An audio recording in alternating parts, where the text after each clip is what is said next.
What is it about this old Jag? Almost 40 years old, and it still makes us go all misty-eyed.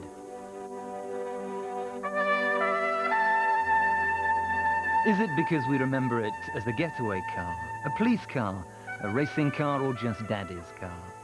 Other old motors just grow into quaint old curios, but this one's special. This one's mellowed into a blue-blooded national icon.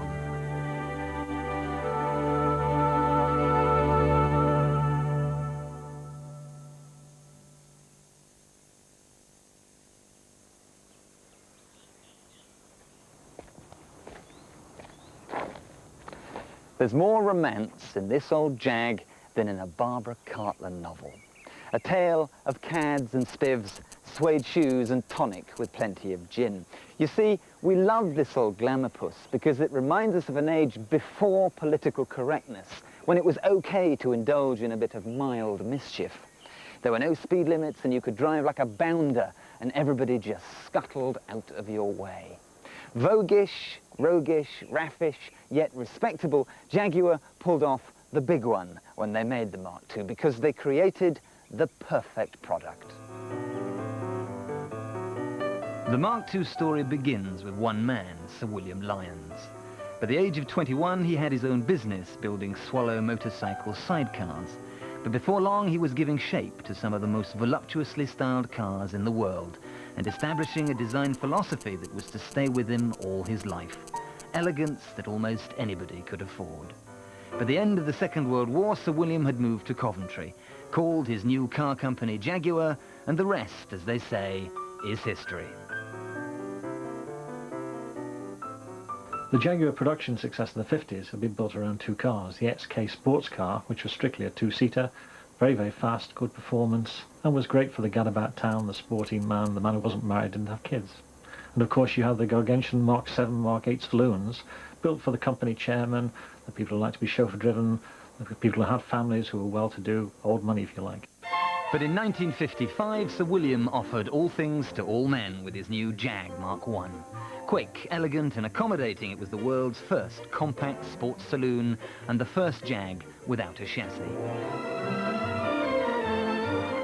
Soon, everybody who was anybody was piloting Britain's most glamorous motor. In a brilliant piece of product placement, Jaguar put race ace Mike Hawthorne in a modified 3.4. Instantly it became a celebrity car, but soon it hit the headlines for all the wrong reasons. On the Guildford bypass he skidded, bumped a lorry, careered onto the verge, hit a tree. It was all over. At 29, world famous, he met death. Hawthorne's death may have been a national tragedy, but it gave the Jag a dark halo of excitement, speed and danger.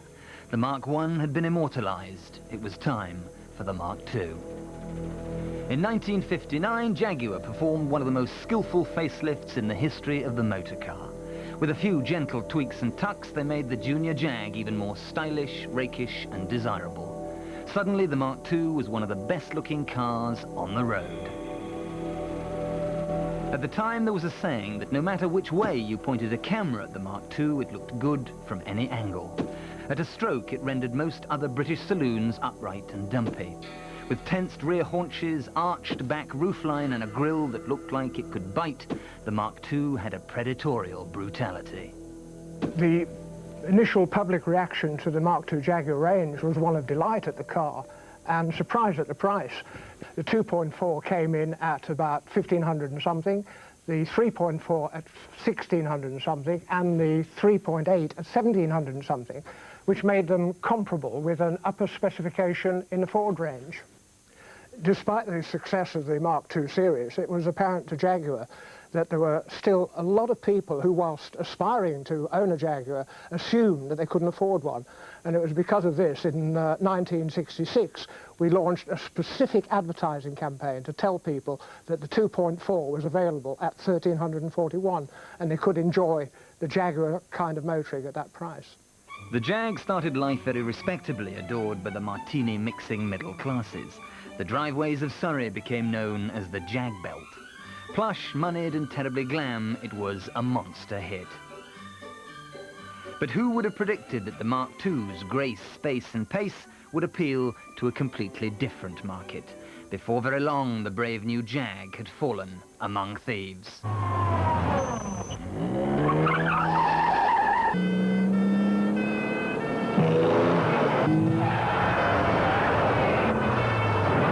It's trying to lose us on these corners. Bloody copper. Keep going. Keep going! He's really throwing his car around these corners now. He's going absolutely mad now. On screen and off, the Mark II had earned itself a reputation as a serious villain's motor. The Mark II was perfect for us. It was the perfect Crims car. It had grace, space and pace. We weren't particularly interested in the aesthetic of the grace, but certainly the pace was very important, actually, and also the space, because we needed to have 4 people sitting in it, or if there were goods to be carried, it obviously had the room. We did have an alternative plan when we committed a great train robbery. We were going to use 10 Mark II Jaguars. This was ruled out mainly because we thought it would be highly suspicious, 10 Jaguars parked up in a little back lane. The major drawback with the Mark II, from our point of view, was the fact that they were too popular. If you were more than 2 up, you were liable to get stopped by the police as being suspicious. And you could also have your own stolen car stolen in turn again from you, and that actually did happen to me at one particular time. It was a supreme road car. The police never had anything to touch it. Once they'd got the Mark II, of course, then things were on equal footing. There was probably better drivers than we were, but of course, they didn't have that will to survive. The whole of my criminal career was tied up with Mark II Jaguars, and subsequently, perhaps even ironically, I was taken in a police Jaguar to court to receive my sentence of 25 years.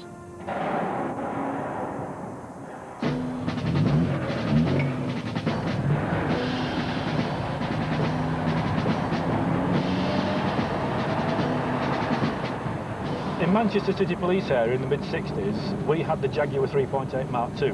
The criminals didn't. Anyone who was caught in a stolen car, which was of lesser performance than this, once the Jaguar got behind, more often than not, they stopped and gave up. The trouble with these was that the handbrake is on the right-hand side of the driver's seat. And when you turned up at an incident and put the handbrake on, as you got out, quite frequently you could kick the handbrake button and the handbrake would release. And you felt a bit foolish if your car suddenly started rolling away in front of the public. Can't even set his handbrake proper. Today, this car would be no good as a traffic car. It would be far outperformed by virtually everything. It's ponderous, it's relatively slow, but in its time, there was nothing to beat this car.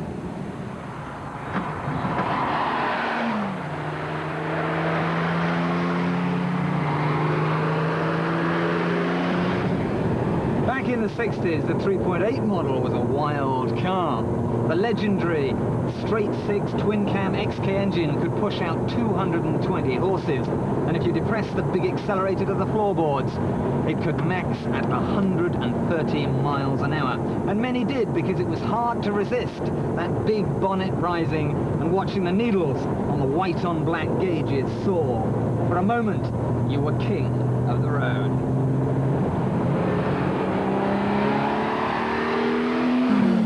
We were mad, yeah, no question. We had a car, but we weren't ready for it, not really. The M1 was just opened, it was empty, almost like an aeroplane runway, really. A few of us that had Mark IIs got together, and we'd go up to the Coventry Loop, and we'd be looking for someone to tear off. And we found that some of the new Mark IIs coming down from the factory, being delivered. So we'd have a little tear up with them as fast as they could, till they sort of got frightened because they didn't want to overdo it. So that's what we used to do for a bit of a hobby. We knew that they could do 115, 120 top whack. That's the 3.4 versions. And we had to go and see that they did it. It was sad when the speed limit came. We were very unhappy people. By 1963, the Jag was being hailed as one of the best saloon cars in the world, and everybody wondered how they did it for the money. The truth is that the Mark II was built to a price, and not that brilliantly either.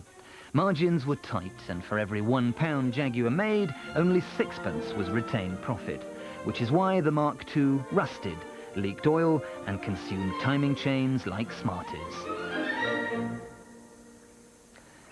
And despite being capable of prodigious three-figure speeds, the Jag still had plenty of unpardonable design faults, like headlamps that glowed rather than shone. And it was no featherweight either, tipping the scales at just over a ton, yet power steering was still an extra cost option. But woe betide you if you didn't specify it, because you'd need to be Henry Cooper to turn the wheel. And if we're brutally honest, the gearbox was crunchy and the dashboard confusing. Even the brakes. One of the Mark II's strongest selling points, discs on all four wheels, were lousy and disinclined to stop. Fact is, the Mark II was nowhere near as well made as it looked, but it looked so good that nobody cared. From a man's point of view, the Mark II was a Botticelli on wheels. It's voluptuous, it's sexy, it's beautiful. To a lot of people it may seem like a scrapyard. To us it's not. These are all very valuable items of British motoring nostalgia. There are around about 24 where we are at the moment. Plans are to restore every one, if I live that long.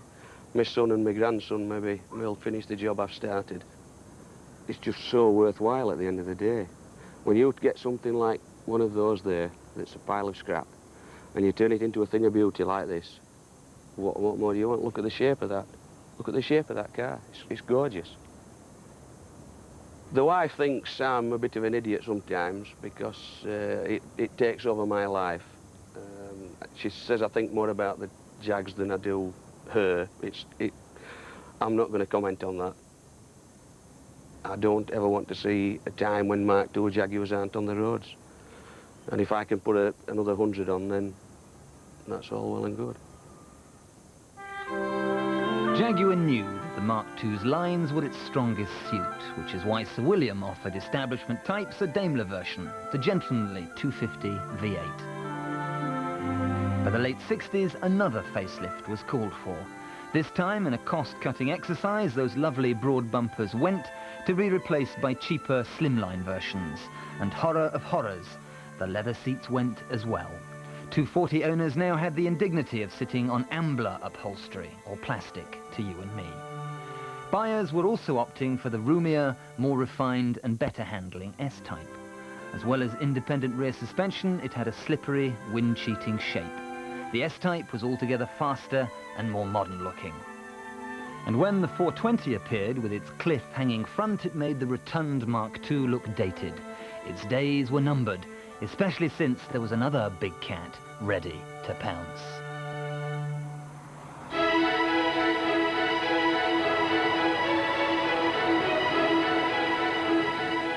The athletic XJ6 of 1969 rendered the Mark II obsolete. Smooth, silent, and even more upmarket, it was the best Jaguar saloon yet. You've no idea how sensational the XJ6 was when it appeared. I remember my dad was running one of the last Mark IIs, an F-Reg, and I was a bit of a hero at school. Then one day, this scrap dealer's son was dropped at the gates of school by his father in a brand new XJ6. Well, that was it for me, because for weeks afterwards, they gave me such a hard time because my dad's Jag was not only second-hand, it was the old model. And this boy, a scrap dealer's son, I almost died of shame. During the 70s, the Mark II quietly went the way all old Jags do, towards severe and inoperable middle age. With swinging depreciation, third and fourth owners could pick them up for a few £100 and wring the very life out of them. After that, it was only a short step to the breaker's cutting torch, and a few even suffered the unkindest cut of all, banger racing.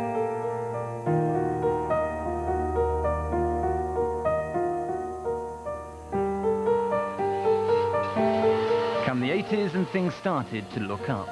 Classic car magazines began a process of deification, and wide-eyed enthusiasts all over the world took to restoring them at any cost. Prices shot up from £400 to £40,000. Suddenly, our old Jag had become a desirable chunk of 60s nostalgia. Ironically, most of these once hard-charging cars now spend their dotage being preened and polished. I've had it just about over a year now, but the only things we've really done with it is clean it and polish it. I'm afraid it's not gone anywhere really. I think it's done about 120 miles in a year, if that. It's a beautiful car to drive, but I just don't want to get it dirty. We've received letters out the post from people in Scotland and one in Wales wanting to buy it, and I don't even know who they are. I've had people chase me for miles, flashing their lights, thinking, and I've stopped because I think there's something wrong with the bloody car. Oof. And all they want to do is buy it. It drives you mad, actually. When you're actually driving a Jag, you've got the weight and you've got the old 60s wind noise. And if you put some 60s music on, it is brilliant. Well, there's no doubt it does make you feel pretty good about things. It does attract attention. People do look, and it's not that you want to be particularly a show-off, but it is nice that the car is admired. You always look back and wish you'd hung on to the old cars you've owned. We were lucky enough to be able to do it. And even friends that we don't see very often, one of the first things they'll say when they ask how we all are, you still got that old red Jag? And they're amazed when we say we have. Even people not interested in cars still have a soft spot for it. It seems to epitomise everything that was grand, luxurious, decadent, and just that little bit roguish.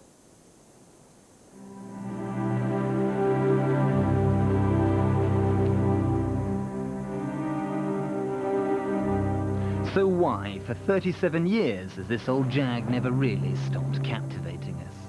The E-Type may have been more sensational, but it was just a teeny bit feminine. The Mark II had a wickedness about it, a flash and impudent character, a stronger, more threatening personality. And that, essentially, is why we love it so, because it gives off all those moody 60s messages from a twilight underworld. The Mark II Jag is a likeable rogue, a motor with a bit of previous. Handsome enough to forgive it anything. Why, oh why, can't we build cars that look this good anymore? Come back, Sir William Lyons. We need you now.